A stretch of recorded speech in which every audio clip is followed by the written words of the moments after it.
today it wasn't an auction or an estate sale. It was a good old-fashioned Craigslist ad. And sometimes you don't always have to be the first one there to get the deal. You just need to be the only one that shows up. So let me show you what I found. Big surprise. It's this junk right here.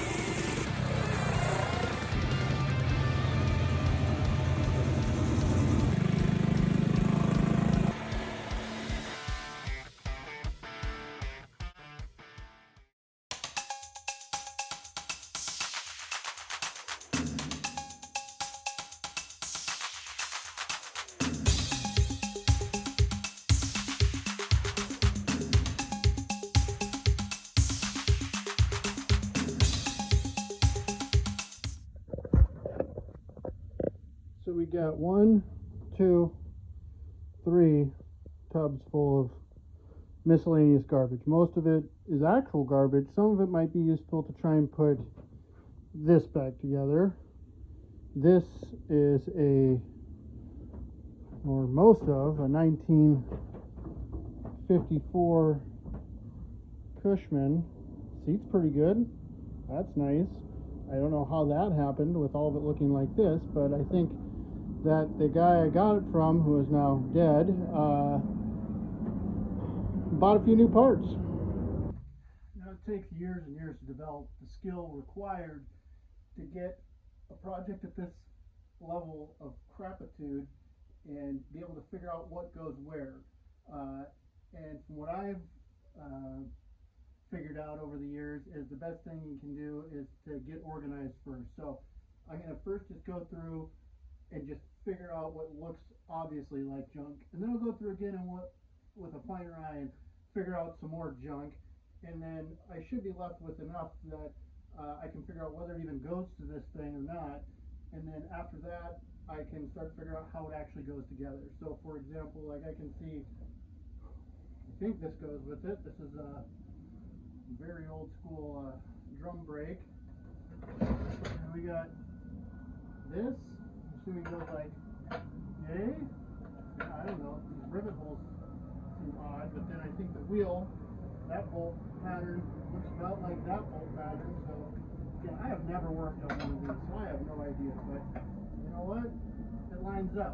So I'm going to say that that's probably the rear wheel assembly, which is pretty awesome, because I'm sure if I had to buy this, it would be more than I'd want to spend. So let's just keep going through this.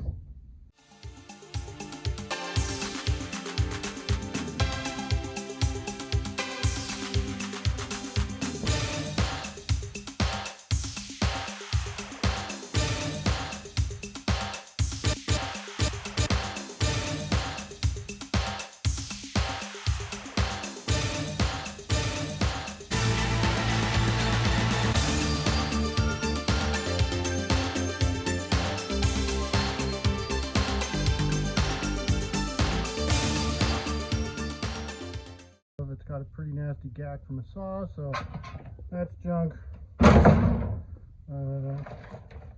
Mud flap, no idea what that's for. Ooh, yeah, handlebars. These are the original handlebars. Those will go on top of that. Put that in the keep pile. Oh god, this is a lot of mess. This is rough. This looks like somebody went into an old man's workbench and just shoved everything in. This is not just from one project, this is from 100 projects, and it's very difficult to figure out what goes to what. But believe it or not, I found the bearings and cap that I think go to the steering column on this thing, and after digging through all this mess of thousands of nuts and bolts, I found 3 of the missing bearings, and I don't know how many are missing, but hey, I'll take it. And this is just a reminder, guys, label bags. It's not that hard. You put it in a bag already, right on there, what it was for. It makes it a lot easier for you. It makes it a lot easier for someone else down the road. So, excuse the airplane noise. I live near an airport.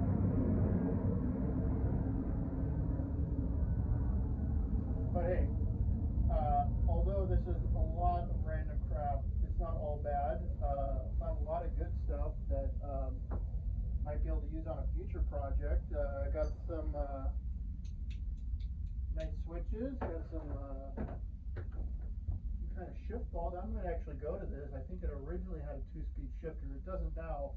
Has some kind of Honda 500cc engine that doesn't fit at all that I'll probably end up having to tear out, but we'll get into that in a little bit. Here's across what I believe is the original headlight, which that's gold. And I got 3 sets of handlebars, which is great because for all the mini bike and motorcycle projects, it's always nice to have an extra set of bars to, see how they fit. I found what I think is a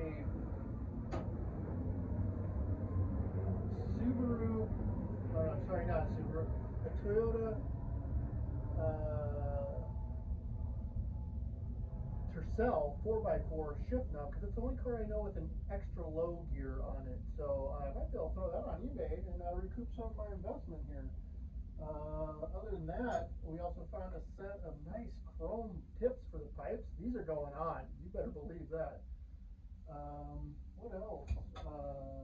Well, lots of odds and ends, but I'm just about to the end, so I'm going to hammer this out and then I'm going to call it for the night. Okay, so it's a few days later. It took me a while to sort through all this stuff, and part of the ZAC economic model is to recoup my losses as quick as possible. So all this junk cost me $100, and all of the parts that I was able to salvage I don't think I needed, that I determined were from other bikes or other things, I've already listed on eBay and started selling. So it won't be very hard to recoup $100. So hopefully by the time I put this video up, I can give you updates as to what that stuff sold for. So I listed these parts, and if they sell before the end of this, I'll update that. So I got most of the back half of the chassis here. We got the front, I guess, fork and wheel assembly, missing the shock, but surprisingly that's one of the few things you can buy right off the shelf for one of these. So that goes right here. This is hopefully going to fit onto that. I haven't actually tried yet, but it looks like it does. The paint on the fork matches the paint on this chassis here, so I think they're probably a pair. And this is the main chassis. That's been pretty cut and chopped to fit this CB200 engine, which I think is from an early 70s Honda. Looks like he put a little bit of work into it. The carbs look nice and clean, so I'm actually going to try this. I'm going to pick up where this guy left off and see if I can't hammer this project out, and let his wife know, who was a very sweet old lady, that I was able to finish the project. So that'll be fun.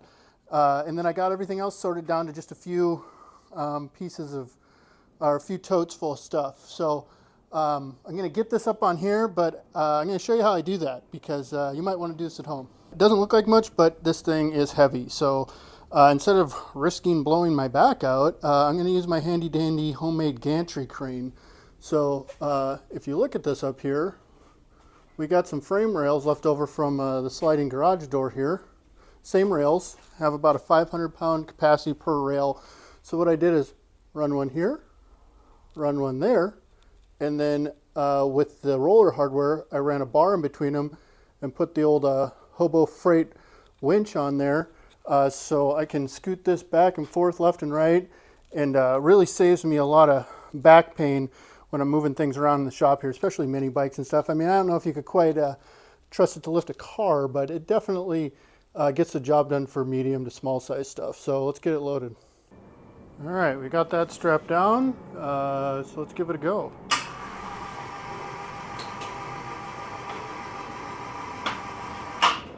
Ah! All right, there we go. Up on the bench. So now that that's sitting on there, uh, what I'm going to do is get some of these body panels that are chilling behind me here, and I'm going to fit everything up so that I can see what we have and what we don't have and how much I'm going to have to modify to actually get this engine to work, because I have no idea. I've never worked on a Cushman. I've never worked on a proper step-through scooter like this before. Lots of mini bikes and go-karts, but never anything like this. And see how feasible this is, because it might be more than trouble than it's worth, but so far it's looking good. So a slight change of plans. I decided to stand this thing up on its tail so that when I put the, the steering column, I guess, through here, we can grease this and put the bearings in, because it has bearings just like a regular bicycle, and not have to deal with them all falling down and all that mess. So I'm going to get that in there, and then that should be a good start. Okay, so this is the bag that I got with the bearings in it. It looks like, I don't know how grease molds, but this is what I got to work with here. So that's disgusting, oh yeah, we got a lot down there. So I think actually we might be okay. Oh gosh, this is something. Well, that's done. Now I can throw those horrible Ziploc bags away, and I'm going to count these, divide by 2, and see how many I have for each side, and I can already tell you it won't be enough. All right, we got the bearings packed in here. Now I'm going to slide this in, and it should be okay to... I forgot to clean that. Let's clean that first. Let's hit it with some stuff. Okay, now it's clean.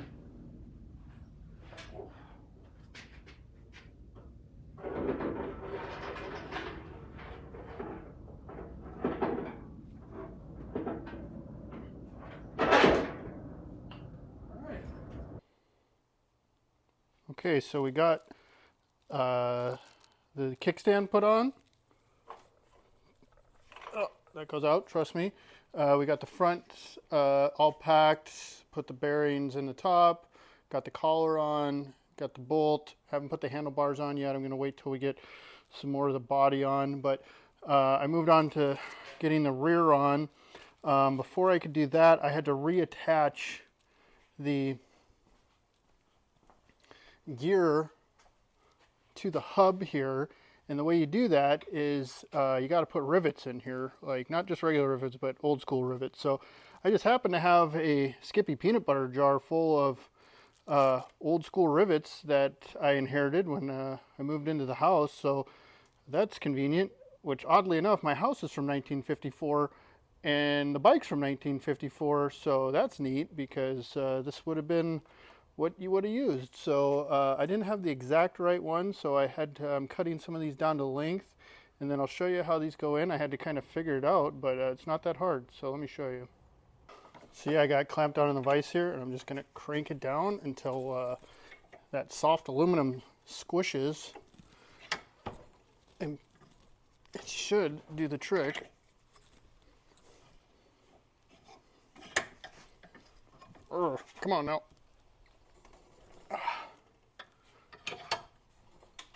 And you don't want to go too crazy, because like I said, it's pretty soft aluminum, so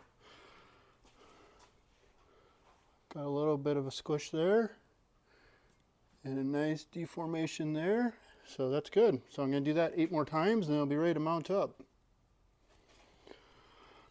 Okay, all 8 of these are pressed into place.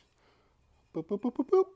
And this is ready to go back in. I feel a little bad because clearly it looks like this was taken apart so it could be repainted.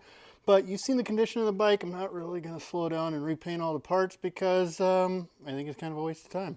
So this is ready to go back on with a little bit of grease, and should be good. All right, let's see if this fits. We got these chain tensioner doodads here. Put those on first, I guess. Okay. Ah.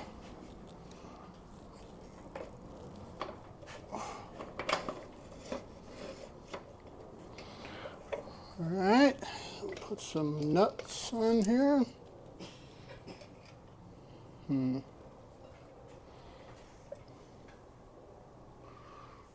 Well, I'm noticing it looks like there's a lot of clearance on the side here. I might have to put some extra washers on the side. We're boring this out to get the clearance on this quick disconnect for a pneumatic line, because it's just up to be pretty close to the size we need for the spacer on the rear axle of that. Perfect. We need that to push against that bearing so that this doesn't just rub on the frame, but sits in this inner race, and that's perfect.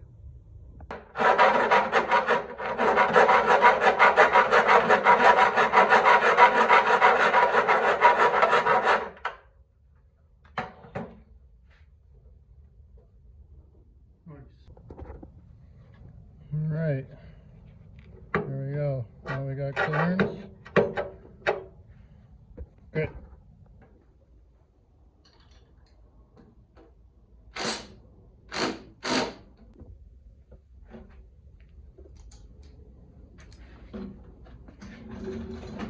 Well, I gave up on trying to piece together which bolts match up with which washers and nuts. Usually you can narrow it down and find 4 that match for 4 holes that need something bolted to it, but so far I haven't found anything that is remotely useful. So I'm just going to go ahead and use metric stuff, because that's what I like to use, and get this done a little quicker.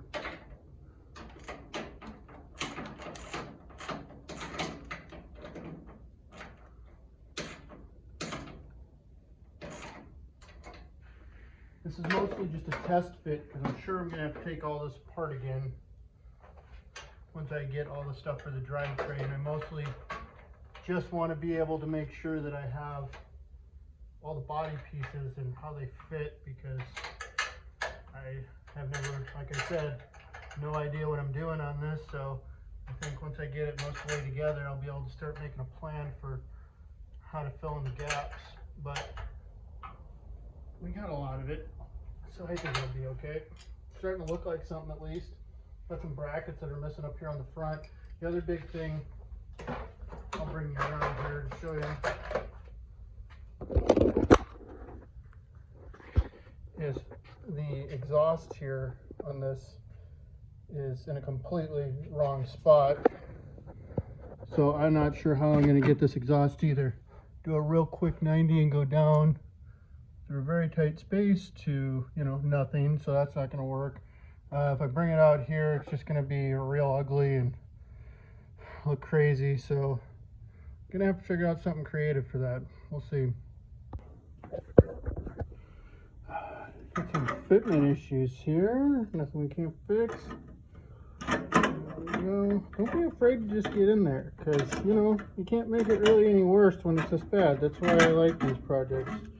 I'm not really too worried that it's not going to look right, because there's barely enough there to tell. And just be happy that it's still on the road. Come on now. I realized what I said just a moment ago about the metric system might be controversial to some. But Zach, why the metric system? Why do you prefer that? That seems strange. Well, let me give you a quick test. What comes after a 1/2 inch but before a 9/16? Quick. Okay, fail.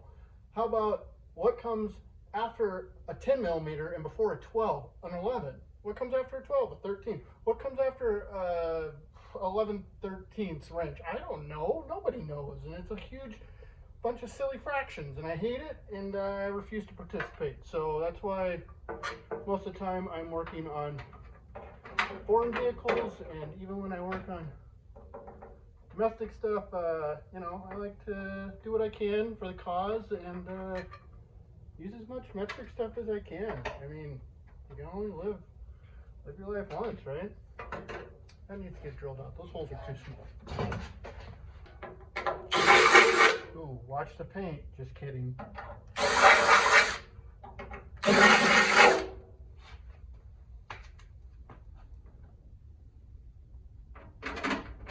Bingo. This is gonna be an issue. It's alright. I'll just dislocate my hip and my wrist to get that around, and I think we'll get it. Alright, I got my hip reconnected and my wrist socket put back in place after having to get real tricky to get these in back behind here, and I got it. But I went to go put in these last two bolts to hold this in, and there's just enough overlap so that I can't get that in there. So now that it's like that, because probably, you know, all this is bent out of whack and it's twisting the chassis, I got out the old Adjustomatic here, which is just a perfect example of old junk you pick up at the swap meet. If you went to the store and had to buy this huge C-clamp, it would cost you $100. At the swap meet, this kind of thing's about $1. So put that on there. We'll give this a twist.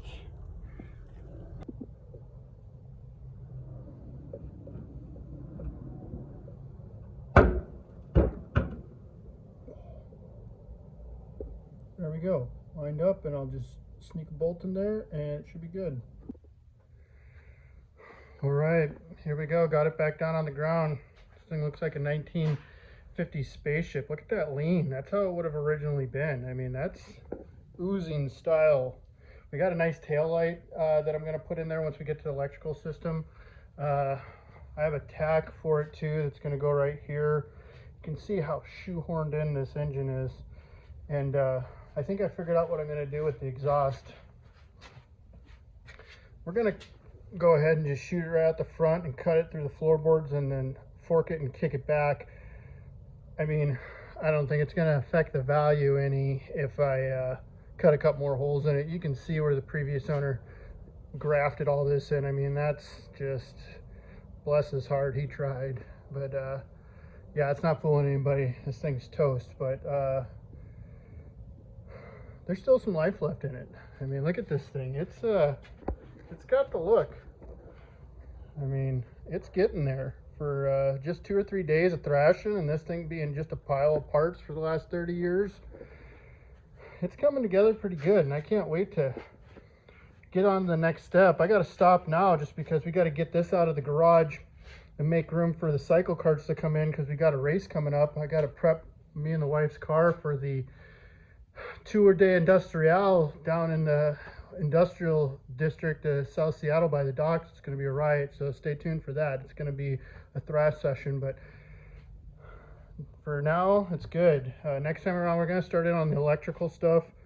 We got all the guts for the engine that are in another tote, but we completely emptied out one tote and we're down to just this one plus the wiring harness and battery for the engine. But yeah, like I said, not bad. I'm super happy with where it's at. I'm really surprised with what we were able to get done here. But yeah, next time around, might try and get the missing pieces for the engine sorted out, get those all together, and then we'll see about at least trying to get the engine to bark and turn over. And thanks for watching. This has been a blast.